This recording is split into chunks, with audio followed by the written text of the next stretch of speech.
Me enamoré de una chica en un foro de escritores. Resultó ser mi profesora de secundaria, y madre de mi novia. Me llamo Bruno, tengo 25 años, y nunca imaginé que una historia que escribí en un foro de internet iba a arruinar, sacudir y redefinir toda mi vida personal. Siempre fui bastante reservado. No soy de los que publican su vida en redes ni de los que andan exhibiéndose. Pero escribir es otra cosa. Ahí me desarmaba sin pudor.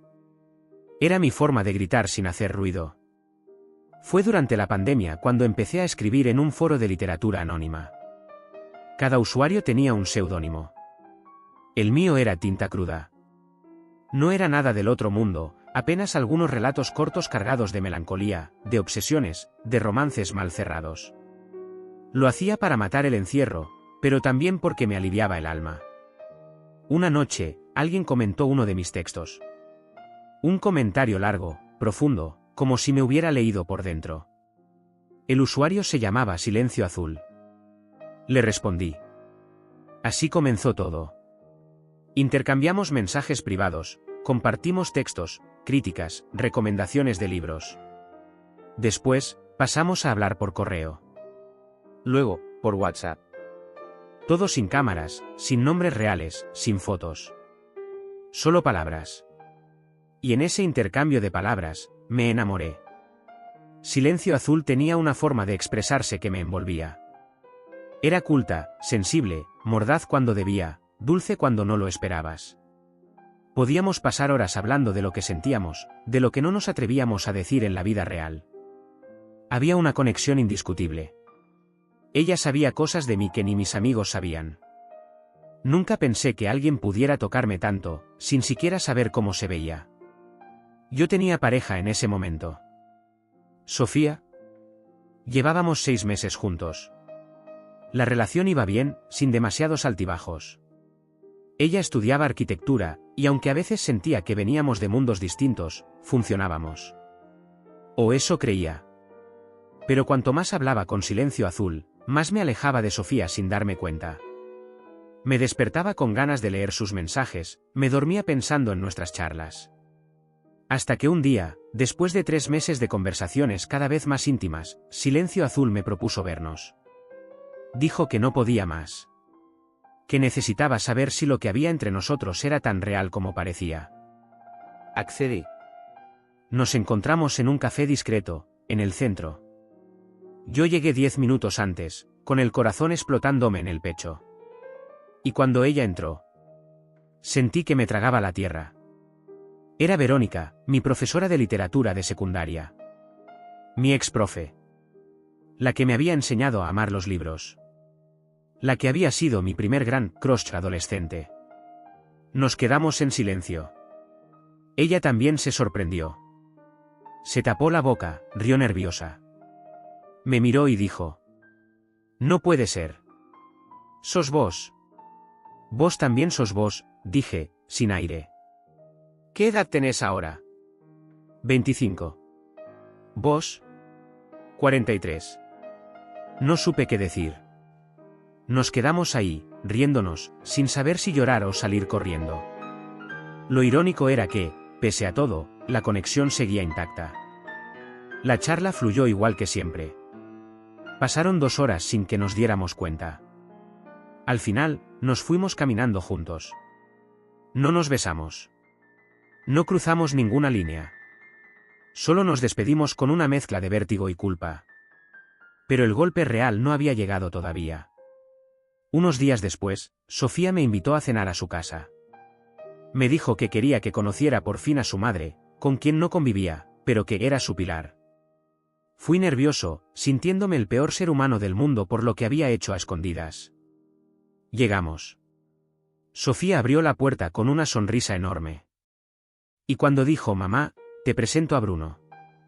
Apareció Verónica. Silencio Azul. Mi profesora. Mi amante de letras. Y madre de mi novia. Ese instante fue eterno. Verónica, Silencio Azul, mi exprofesora, la mujer con la que había compartido los pensamientos más íntimos durante meses, se quedó paralizada en el umbral de la cocina con una copa de vino en la mano. Yo, frente a ella, con el rostro de piedra y las palabras atascadas en la garganta. Sofía, entusiasmada, no notó nada. Aún no. Mamá, él es Bruno, ¿no es re lindo?, dijo, como si estuviera presentando al chico perfecto. Verónica no contestó de inmediato. Su expresión era la de alguien que acaba de ver un fantasma, y yo sabía que mi cara debía reflejar exactamente lo mismo. A los pocos segundos, se recompuso con una sonrisa algo forzada. Mucho gusto, murmuró, sin soltarme la mirada. Yo extendí la mano, mecánicamente. Su piel estaba helada. Nos sentamos a la mesa. El silencio era denso, pero Sofía lo llenaba con entusiasmo, que esto, que aquello, que lo bien que nos llevábamos, que lo orgullosa que estaba de por fin tener un novio que lee. Verónica asintió en piloto automático. Yo asentía también. Por dentro, me estaba derrumbando. La cena fue una tortura. Cada frase tenía un doble filo. Cada mirada, un significado escondido. Cada gesto, una implosión. Verónica evitaba hablarme directamente, pero cuando lo hacía, medía cada palabra con precisión quirúrgica. Yo apenas podía probar bocado. Sofía, feliz e inocente, no notaba nada. Me sentí el peor tipo del mundo. Después del postre, Sofía fue a buscar unas fotos para mostrarme un álbum de infancia. Aproveché el instante para levantarme e ir a la cocina. Verónica ya estaba ahí, lavando copas que no necesitaban lavarse. ¿Qué haces con mi hija?, dijo sin mirarme, en voz muy baja. No lo sabía. Te lo juro. ¿Y ahora que lo sabes? No supe qué responder. Te dije cosas que no le dije a nadie, continuó, ahora sí mirándome. Compartí pensamientos, historias, confesiones. Me desnudé sin tocarte. ¿Y vos? Yo también lo hice, la interrumpí. Yo también me entregué. Nunca supe quién eras, Verónica. Si lo hubiera sabido, jamás. ¿Jamás qué? ¿Jamás hubieras escrito conmigo? ¿O jamás hubieras venido esta noche? Me apoyé contra la mesada. Sentía el cuerpo al rojo vivo. Esto no puede seguir. Ella asintió. Una lágrima le corrió por la mejilla. La limpió con rapidez. Tenés razón. Pero no por nosotros. Por ella. Porque Sofía no merece ser un daño colateral. En ese momento, escuchamos sus pasos acercarse. Volvimos a la mesa como si nada. Sonreímos. Mentimos con el cuerpo. Esa noche, cuando llegamos a mi casa, Sofía se acurrucó a mi lado. Me dijo que su mamá estaba encantada conmigo. Que ojalá algún día podamos hacer otro plan juntos. Yo no supe qué contestar. Solo la abracé. Y me odié. Pero el corazón es un traidor silencioso. Porque aunque mi mente gritaba que esto tenía que terminar, una parte de mí seguía atada a esas palabras compartidas, a esa conexión de tinta que había nacido sin rostro. A lo que fue real antes de saber que era un error. 2 días después, me llegó un correo. Sin asunto. No podemos vernos. No podemos hablar. Pero no puedo fingir que no me marcaste. No te busques en mis palabras, pero vas a estar ahí. Silencio azul. La bloqueé. Cerré la cuenta del foro. Eliminé los chats. Pero nada de eso borró el hecho de que me había enamorado de la madre de mi novia, sin saberlo. Y que ese amor, aunque imposible, seguía vivo. Escondido entre líneas. Desde que recibí ese último mensaje, cada día se volvió una especie de acto de contención emocional. Fingía normalidad con Sofía, salía con ella, reía cuando debía, tocaba su mano con cuidado, como si fuera de vidrio. Pero por dentro, todo era una grieta. Porque por mucho que intentara arrancarlo de raíz, lo que había sentido por Verónica, lo que seguía sintiendo, no se apagaba. No era deseo, ni fantasía, ni morbo, era complicidad. Conexión. Amor. Pero estaba atrapado en un dilema ético y emocional del que no había salida limpia. Sofía no tenía idea de nada. Verónica había desaparecido por completo. Y yo me había convertido en un hipócrita. Dormía con la hija y soñaba con la madre. Por las noches, me obsesionaba con los textos viejos del foro. Había guardado algunos antes de cerrar la cuenta, sin querer. Los releía como quien vuelve a cartas de un amante muerto.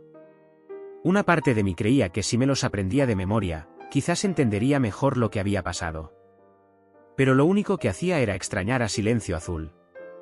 Un sábado cualquiera, mientras Sofía dormía a mi lado, su celular vibró. No suelo revisar el teléfono de nadie, y menos de mi pareja.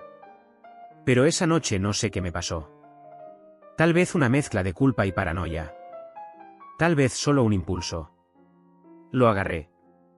Un mensaje de WhatsApp decía: ¿todavía no le dijiste lo de Verónica? El remitente era un contacto guardado como Nico, facultad. Un compañero de la facultad de Sofía, según ella. El corazón me dio un vuelco. ¿Decirle qué? ¿De qué hablaban? Ella dormía profundamente. Y sí, abrí el chat. Lo leí todo. Y lo que encontré me dejó completamente descolocado. Sofía sabía que yo conocía a Verónica. No desde el principio. Pero lo había descubierto una semana atrás. Había entrado a la computadora de su madre. Había visto el foro. Había encontrado parte de los mensajes. Y en lugar de confrontarme, decidió esperar. Ver si yo decía algo. Jugó al silencio. Me observó. Me evaluó. Y eso no era lo peor. En uno de los mensajes, le escribió a su amigo: no sé qué es peor, si que mi novio se enamoró de mi mamá, o que ella se enamoró también. Lo leí. Le escribía como si tuviera 20. Estoy enferma del asco. Me levanté. Salí del cuarto sin hacer ruido. Tenía que pensar. Tenía que entender. Sofía ya lo sabía. Y yo estaba durmiendo con una bomba emocional a punto de estallar. ¿Estaba esperando el momento justo para explotar todo? ¿Para vengarse? ¿Para exponerme? Esa misma mañana, sin decir nada, armé una mochila. Le dejé una nota. Sé que lo sabes. Y yo sé que lo arruiné todo. Esto no tiene forma de terminar bien. Pero te mereces a alguien entero, no a alguien que se parte en dos cada vez que lee una palabra maldicha. ¿Perdón? Me fui. Cambié de casa. Me desconecté de todo por un tiempo. No supe más de Sofía. No supe más de Verónica. Hasta que una tarde, semanas después, llegó una carta. Escrita a mano. Sin remitente. Solo una hoja con pocas palabras. Tu historia me sigue apareciendo entre mis libros. Y aunque ya no lea tus líneas, todavía siento que las escribiste para mí. Guardé la carta en el cajón más profundo de mi escritorio. No la contesté. No la volví a abrir. Pero cada tanto, cuando el ruido del mundo bajaba, cuando las noches eran demasiado largas o las mañanas demasiado silenciosas, pensaba en ella. En sus palabras. En sus silencios. En lo que no dijimos, pero nos dijimos todo el tiempo. Mi vida dio un giro lento pero inevitable. Me mudé de ciudad. Cambié de trabajo. Me alejé de las redes, de los foros, de cualquier rincón que se pareciera a aquel universo en el que todo comenzó. No porque lo odiara, sino porque ya no podía volver sin volver también a ella. De Sofía no supe nada por meses. Hasta que, una noche cualquiera, un amigo en común me mandó un mensaje. ¿Te enteraste? Sofía está en Madrid. Se fue a estudiar con una beca. Dicen que está re bien. Sonreí con un alivio extraño. No porque me alegrara de su partida, aunque sí me alegraba, sino porque entendí que, de algún modo, había salido ilesa. O al menos, se había permitido seguir. Y eso, después de todo lo que pasó, era lo único que realmente importaba. Pero el cierre real de esta historia no llegó con cartas, ni con disculpas. Llegó un año después. Una tarde de otoño, en una feria del libro en Rosario. Yo estaba dando una charla pequeña sobre narrativa en foros digitales. Una mujer, de unos 40 y pico, se me acercó al final. Tenía el pelo más corto, el rostro distinto. Llevaba gafas. Pero su voz no había cambiado. No vine a buscarte, dijo. Vine a escuchar sobre ese mundo. No sabía que ibas a estar. Pero ahora que te veo, solo quería decirte gracias. ¿Por qué? Porque antes de vos, no sabía que todavía podía enamorarme de las palabras de alguien. Aunque fueran de alguien equivocado. No hubo abrazo. No hubo reproche. Solo una última mirada entre dos personas que se amaron donde no debían, como no debían, pero que igual se amaron. Verónica se fue sin mirar atrás. Y yo entendí que algunas historias no se escriben para durar. Se escriben para quemar. Y cuando terminan, no se cierran. Se guardan como cicatriz. Y se agradecen.